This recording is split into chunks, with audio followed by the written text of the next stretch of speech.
नमस्कार मंडळी, स्वागत आहे तुमचे माझ्या KSD कुकिंग विथ फन या यूट्यूब चॅनलमध्ये। तर आजची आपली रेसिपी आहे साखर आंबा। हा साखर आंबा तुम्ही उन्हाळ्यामध्ये एकदा बनवला की वर्षभर घरामध्ये साठवून ठेवू शकता। ही खूप छान अशी स्वीट डिश आहे। वर्षभरात आपण मुलांना टिफिनमध्ये ही साखर आंबा देऊ शकतो। कैरी ही घरातील लहानांपासून तर मोठ्यांपर्यंत सर्वांनाच आवडते आणि ती वर्षभर खायला मिळाली तर मजाच वेगळी। तर साखर आंबा बनवण्यासाठी मी इथे 1 किलो कैऱ्या घेतलेल्या आहेत। या कैऱ्या स्वच्छ पाण्याने धुवून घेऊन एका कापडाने स्वच्छ पुसून घ्यायच्या आहेत। कैरीच्या देठाजवळील भाग थोडासा चाकूने कापून घ्यावा, कारण त्यामध्ये तेल असतं। तुम्हाला आजचा साखर आंब्याचा व्हिडिओ जर आवडला तर प्लीज व्हिडिओला लाईक करा। हा व्हिडिओ तुमच्या मित्रमैत्रिणींसोबत परिवारासोबत शेअर करा आणि चॅनलवर नवीन असाल तर चॅनलला सबस्क्राइब करायला विसरू नका। सबस्क्राइब करताना समोरील बेल आयकॉन देखील प्रेस करा, म्हणजेच चॅनलवर अशा ज्या नवीन रेसिपी येतात त्याचं नोटिफिकेशन तुम्हाला लगेच मिळेल। साखर आंब्यासाठी घेतलेल्या कैऱ्यांची ही साल अशा प्रकारे पिलरनी काढून घ्यायची आहे।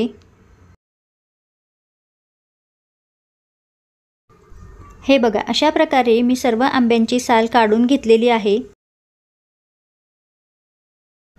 बरेच जण आंब्याच्या सालीसहित हा साखर आंबा करतात, साल तशीच ठेवली तरी चालेल।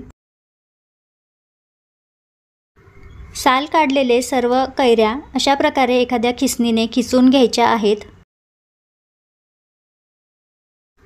साखर आंब्यासाठी कैरी खिसताना शक्यतोवर मोठ्या खिसणीचा वापर करावा, म्हणजेच जाड कैरीचे शेव निघतील। तुम्ही बारीक खिसणी जर वापरली तर या कैरीचा लगदा होऊन जातो। सर्व कैऱ्या खिसून झाल्यानंतर या कैरीमधला जो रस निघतो तो दोन्ही हातांनी अशा प्रकारे दाबून वेगळा करायचा आहे। कैरीचा जो किस आहे तो अगदी कोरडा झाला पाहिजे, असं केल्याने साखर आंबा खूप छान होतो। साखर आंब्यासाठी गुळचट कैऱ्या वापराव्यात, खूप आंबट कैऱ्या साखर आंब्यासाठी वापरू नयेत। सर्वात शेवटी या किसामधील पाण्यामध्ये थोडासा आंब्याचा किस आहे, तर तो मी एका चाळणीने गाळून घेते। गाळून घेतल्यानंतर कैरीचा जो हा ज्यूस उरलेला आहे याचा तुम्ही सरबतासाठी वापर करू शकता। आता आपण साखर आंबा करायला घेऊया। त्यासाठी गॅसवर एक जाड बुडाचं भांडं घ्यावं।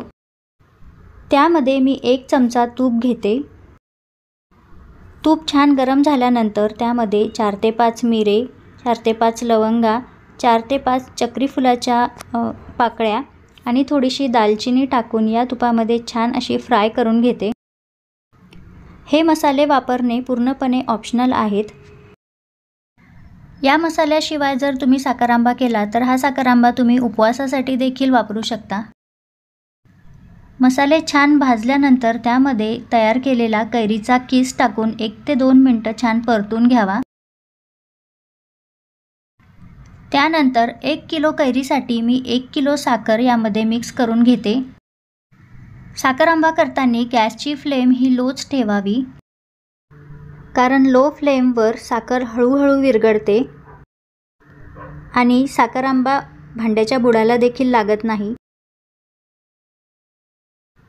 तर ही मसाले मी या साखर आंब्यामध्ये का वापरली आहेत? या मसाल्यांमुळे साखर आंब्याचा जो अतिशय गोडपणा असतो तो कमी होतो। या मसाल्यांचा फ्लेवर हळूहळू या साखर आंब्यामध्ये उतरतो आणि चव आणखीच छान होते।